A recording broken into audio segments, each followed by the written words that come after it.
Hello, my name is Caylin York, and this hands-on or hands-off manual versus mechanical chest compressions poster is an evidence-based practice research project written by myself, Aune, and Anastasia Stodolski. Our PICO question is, in patients experiencing cardiac arrest, how does manual chest compression, when compared to an automated compression device, influence return of spontaneous circulation, ROSC? We chose this topic in order to find out the best practice for patients under the spontaneous circulation while experiencing cardiac arrest. We believe CPR is vital in many circumstances and environments. While researching, we discovered the pros and cons of both manual and mechanical within rural and urban areas.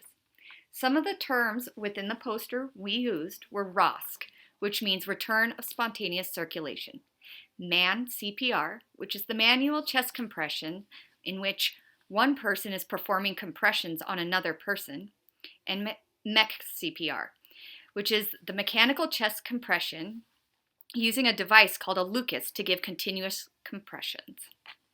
The three terms that we utilized for this research were the driving force behind the articles that we selected for this review.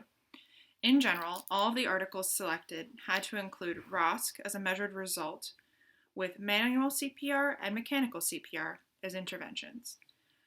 Some of the background behind this research that also helped drive our passion for this project is that in an average year, 475,000 Americans die from cardiac arrest.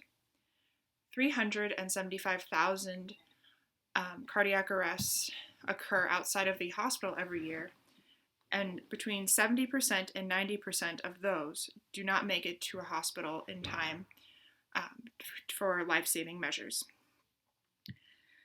A majority of the articles showed that there was no statistically significant difference between the use of either form of compression.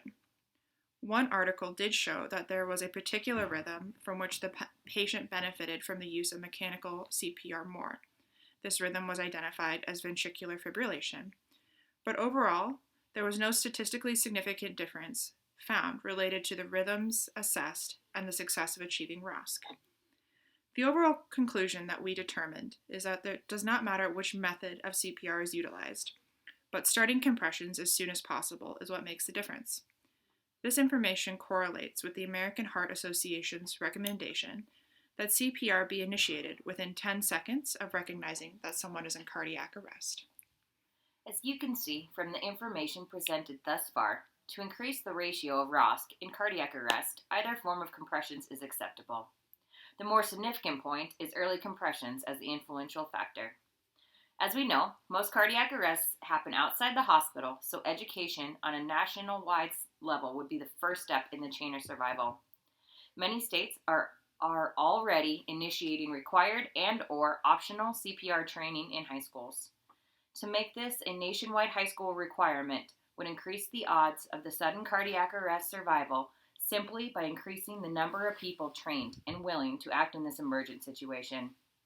When it comes to the hospital and ambulance services, the expense of a mechanical CPR device must be examined to justify the initial cost to the numbers of employees present to successfully administer compressions without fatigue. This could be more pivotal in rural systems where employee ratios are lower and response times to scenes are longer.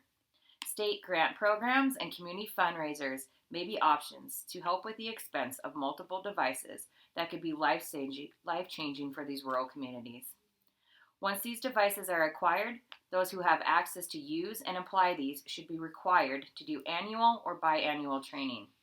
This would require that the nurse or medic or physician is proficient at applying this device as to limit the amount of time off the chest. Compressions equals perfusion, and perfusion equals life. All these implications apply to the nursing career are to create a well-rounded medical professional that is proficient in the AHA chain of survival and high-quality CPR with either form of compression.